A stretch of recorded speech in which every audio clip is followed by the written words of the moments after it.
We are back on this Labor Day Monday talking to Coach Brian Kelly after one of the biggest wins in recent years at LSU. First of all, Coach, congratulations. I know there's always a next game, but this one had to be pretty sweet.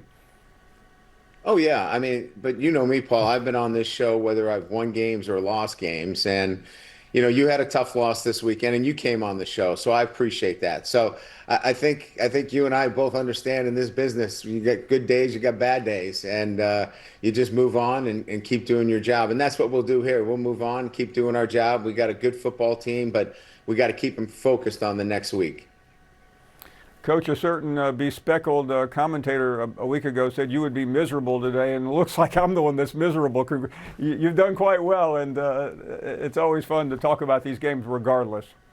Yeah, no doubt. I mean, you had two great teams, right? I mean, Clemson's an outstanding football team, and Davo's been doing this a long time and has had great success. And he'll have that team ready to play the rest of the ACC schedule. But I think what's most important is the composure and the resolve. We're a little sloppy in the first half. The turnovers. But we maintained what I call the maturity and emotional stability in the second half, where we go out and do our job, play in playoff, and really took control of the football game in the second half. So really pleased with the composure of this football team, because Paul, when you put together a lot of transfers and bring them in, your biggest concern is how are they all going to work together. I was confident that it would, and it showed itself.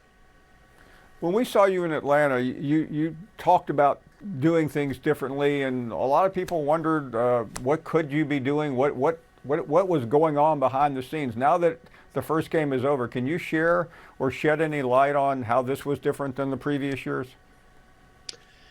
Well, we talked about it. We put ourselves out there for criticism and ridicule if we didn't, right? I mean, everybody. We embraced where we were. We knew what we needed to do. Now we needed to go do it. And so I wanted to talk openly to our team and be frank with them about, what we needed to do. And what we needed to do is prepare better in the preseason leading into our first game. And so we went into our preseason camp with a different mindset. And that was, let's start in-game planning week 2. So week 2, week 3, and leading into the game, we were already in a preparation mindset going into a performance mindset right away. And they knew what to expect. So I think that was the change up that I thought really our team was relaxed in the moment. And that's not an easy place to be relaxed. It really brings on anxiety and tension, and we didn't play with that. And I think the routine really helped them, Paul. Just from a layperson, the defense played with incredible intensity in that environment. Let's address that for a second, because they look different than when we last saw this defense a year ago. Oh, yeah. Well, Paul, we've talked about this, right, several times. We needed to get Blake the weapons he needs to be the coordinator that he is. And we think he's the best defensive coordinator in the country. But, if you don't have the weapons, I know this. In my time as a coach, I'm a much better coach with better players. And we needed to get him a roster that allowed him to do the things that he's really good at. And so the roster's different, Paul. You've seen the remake, in particular on the defensive side of the ball. Blake likes to call them the old Bayou Bandits. They have their own T-shirts. He's created a great mindset and demeanor about our guys. But it starts with us making sure that he had the players, and he's got a better roster to work with. Coach, you don't watch the games like we do, but the analysts always talk about, what kind of halftime adjustments are the two coaches going to make? What happened at halftime? Because Clemson was shut down after that. Well, I think the first thing is that we scored, and then that kind of got us into a good rhythm.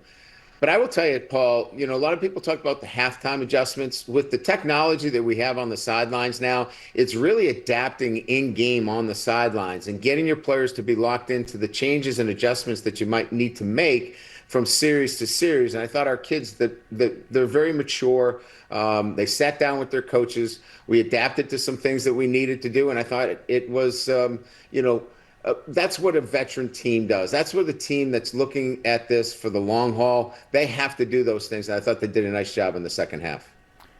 It seems hard to imagine things happening in the chaos of a sidelines, and I think very few people have been down there.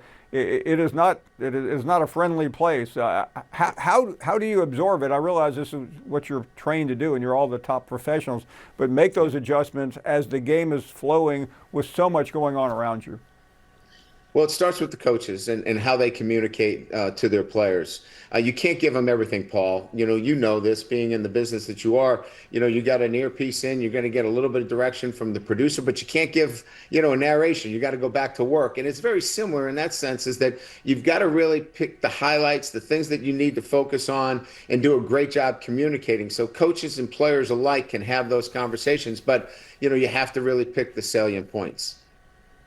I know you can only get ready for what's next and not peek ahead, but I was sitting on the Sept this morning in New York, and one of my colleagues, Heather Dinich, already said LSU is the #1 team in the country. Doesn't matter, but it brings a lot of attention, which you have handled so far so very well. Do you have to keep trying to shut all that out?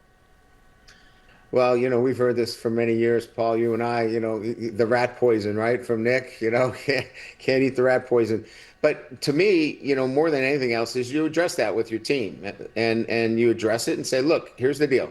The challenge will be us. The challenge is us each and every week. And that is staying with our process, staying locked in on the things that we have done so well.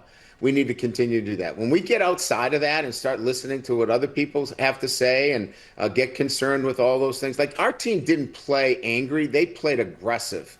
They could have been angry and emotionally and out of control and doing crazy things based upon what people were saying about them, but they didn't do that. And they can't do it when they're saying great things about you. You really have to remove that and focus on what's important, and that is, your preparation for your next opponent so you can go 1-0. Finally, everybody was saying great things about Garrett as well. They've been saying that all along, but today it seemed like everybody has coalesced around him as the best quarterback in the country. Again, doesn't mean much, Right. but it means that he had a great game. Talk about him and what he is capable of the rest of the way. Well, here's the great thing about Garrett. He said to me after the game, Coach, I just want to win. I don't care about Heisman, stats, any of that stuff. I didn't come back to do that. I came back to win a championship. And so, for example, we asked him to get the ball out of his hands quickly. We got a young offensive line that's coming together. I think he had the ball in his hands for an average of 2.1, 2.2 seconds, and the ball came out. He got the ball out. He did the things necessary to win the game. And that's what he's most concerned with. And that's why we feel like, from our football team standpoint, when you have a quarterback that's experienced and is much more interested in the outcomes than any individual accolades, you got a good chance to win. Coach, it's always great to see you on Mondays, especially Thanks, a happy Paul. Monday. You be well. Talk to you next week. Take care. Bye-bye.